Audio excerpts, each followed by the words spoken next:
back to Animal House Calls. This is a face that is going to melt your heart.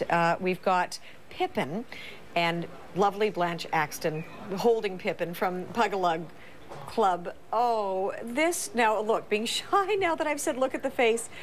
Pippin, hello. Pippin is just 7 months of age and looks sad, looks forlorn. Tell me Pippin's tale so far. Pippin is an owner surrender, and he came in to rescue when he was 5 months old. He had started to have some seizures, and I'm not sure whether the owner just didn't want to face the seizures or didn't have the money to do the diagnostics. Well, this is an owner who bought 3 puppies from a backyard breeder for the price of 1. Yeah, that's the story. That's the story. And the issue of the backyard breeder and Pippin perhaps being under stress, and this was an elderly person who bought the 3 puppies, and so there's just a whole lot of jumble-mumble in his little life so far. And he's one of those cases where his onset of seizures wasn't really young enough to write it off as kind of puppy fluke. Yeah. But he was a bit too young for classic epileptic onset. Has he had seizures since he got out of that situation? Not a one? He hasn't had a seizure. His last seizure was February 6th, which he had in the emergency clinic in Ottawa. And they put him on phenobarbital. And he hasn't had a seizure since. Is he still on phenobarbital? He is on a combination of phenobarbital and another seizure med called levetiracetam. Wow. And he's seen the neurologist at the VEC, and he's had an MRI.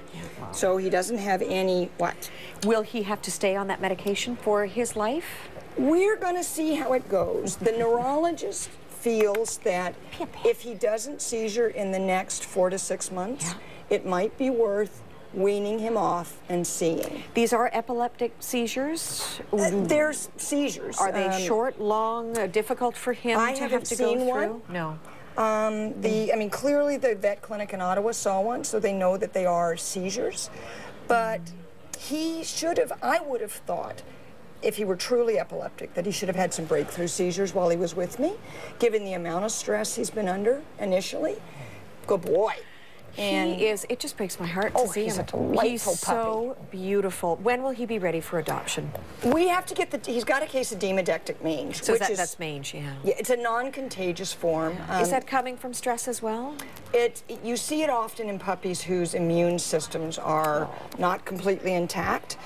It's quite treatable, it's not contagious, but I can't immunize him for rabies because that impacts on the immune system until the Demodex clears up. So he's probably with me for another 6 to 8 weeks, and then he'll be up for adoption. But sadly, we have no shortage of dogs needing homes, and we have several up for adoption now. And very special dogs with some special needs. Look at that face. You know, it's bringing a tear to my eye. He's just beautiful. He's a good boy. And he deserves all the best. How do you pay for all of the things that you've done for him so far?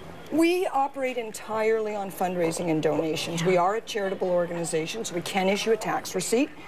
We do a number of fundraisers. We have get-togethers called Pug-a-Lugs. You're a very strong rescue group. I do know that, and you've got a terrific reputation. We have the great advantage of numerous pug owners who are really committed. And we have a fundraiser coming up the Victoria Day long weekend at Super Dog Central in Bowmanville on May 24th called Pugtoria, because Queen Victoria was a big She was a huge pug fan. And then, of course, we participate in Wolfstock. Yeah, that's wonderful. Which is June 12th and 13th, and that's our big fundraiser. That's great. And all the money that you raise goes to help support doggies like this, like Pippin, who's going to fall asleep now. And our average vet costs per dog are about $1,500. And imagine, that's average, and he is above average in my books, but he required a little bit more care. What kind of home, and you're getting to know him, and I know you're falling for him, what kind of home would you like to see him go to when the time is right? He's probably going to need a home where noise won't be an issue. Yeah. He yodels and yowls and barks when he's excited. Oh, and he gets excited about a lot of stuff. Oh, Pippin. Food. Yes. Going for a walk. Taking a bath. Sounds like my kind of guy, frankly. Yeah. He's got a lot to say, which is fine. And we're working on bring it down. But he is young. So he probably would do best not in an apartment, or you're going to get some complaints. And you're going to be very, very careful about who it is who has the honor of adopting him. Yeah, it's going to have to be somebody who's willing to see whether or not he has seizures or not. Beautiful. I can hear him snoring. Blanche, thank you so much. And thanks pleasure. to Pug-a-Lug for doing all the great work that you do. And thank you for being a part of this edition of Animal House Calls. It was terrific. By the way, you can always watch us whenever you want to on cp24.com. See you next week.